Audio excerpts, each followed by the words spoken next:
Beberapa bahasa yang saya harus searching dulu karena memang orang Jawa yang tidak Jawani tidak tahu dan kurang paham bahasa kerama yang halus, karena memang dasarnya orang Jawa Timuran yang bicara jenengan saja bagi orang Jawa Timur itu diperuntukkan untuk para kiai.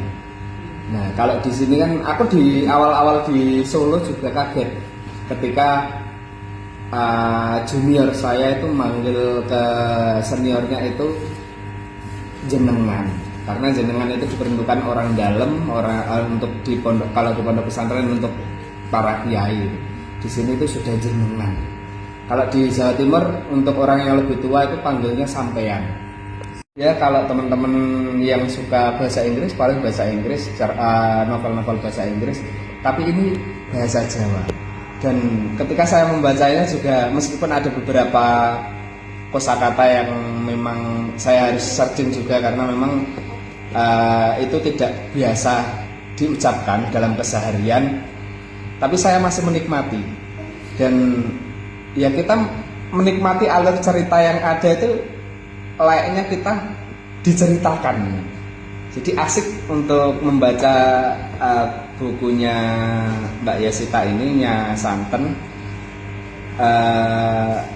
Unik dari penceritaannya, pasti dikaitkannya dengan romantisme. Akan mengawali ini bahwa saya tidak ada hal-hal yang terkhusus untuk ketika menulis cerita ini, tapi jujur saja ketika saya menulis cerita pendek bahasa Jawa dengan cerita pendek bahasa Indonesia, saya lebih mengalir menulis cerita. Karena menurutku bahasa Jawa itu lebih kaya. Seperti tadi ampek, itu coba rasa kita ketika di bahasa Indonesia itu apa coba? Nyesek. Kan ampek itu kan lebih ke nyesek. Nyesek pun itu juga ngambilnya dari bahasa Jawa, ya kan?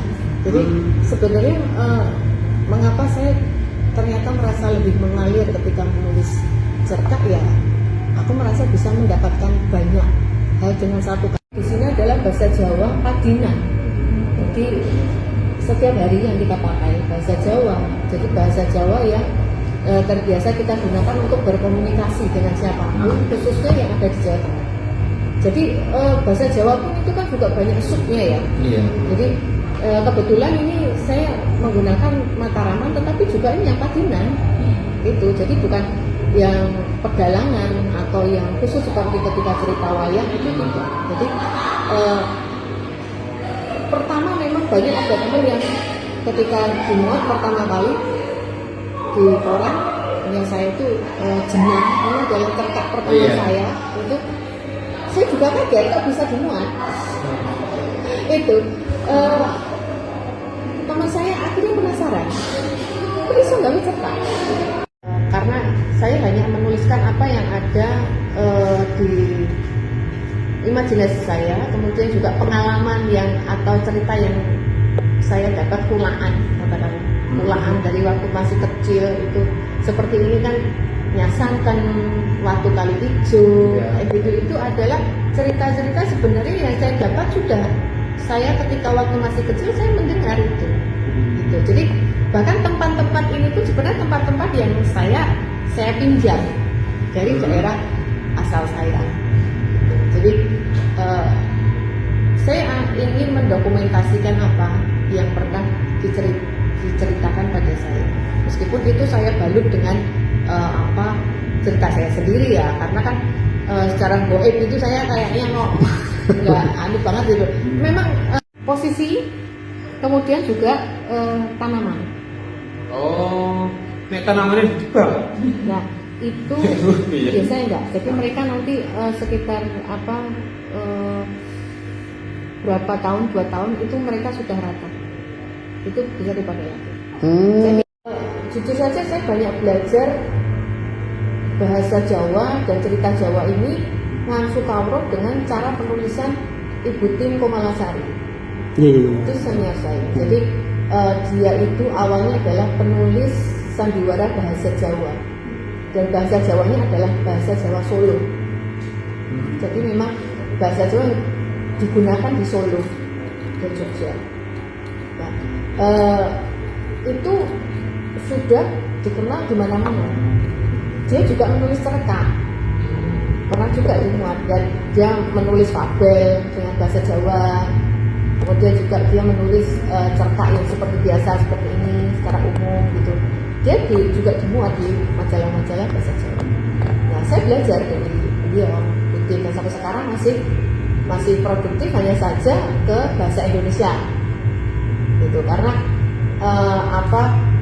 dia mungkin mulai menemukan ketika dia menjadi menulis novel di bahasa Indonesia, malah saya yang nagih karena saya hanya menuliskan apa yang ada di imajinasi saya, kemudian juga pengalaman yang atau cerita yang saya dapat pulaan dari waktu masih kecil. Itu seperti ini kan, Nyasankan, Waktu Kali Hijau, gitu, itu adalah cerita-cerita sebenarnya yang saya dapat sudah saya ketika waktu masih kecil saya mendengar itu gitu. Jadi bahkan tempat-tempat ini pun sebenarnya tempat-tempat yang saya pinjam dari daerah asal saya.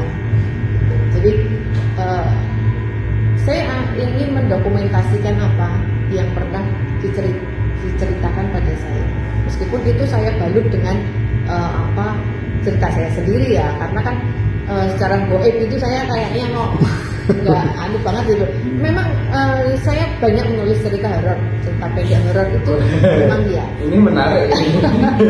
Untuk bahasa Indonesia, bahkan yang Menangis Sayembara novel di Jawa Tengah, Dewan Kesenian Jawa Tengah itu juga ada thrillernya gitu. Jadi tentang lukisan kuno kayak gitu yang ada aura tertentu. Posisi, kemudian juga tanaman. Oh, tanamannya di bawah. Nah, itu biasanya enggak. Jadi mereka nanti sekitar berapa tahun, 2 tahun itu mereka sudah rata. Itu bisa dipakai lagi.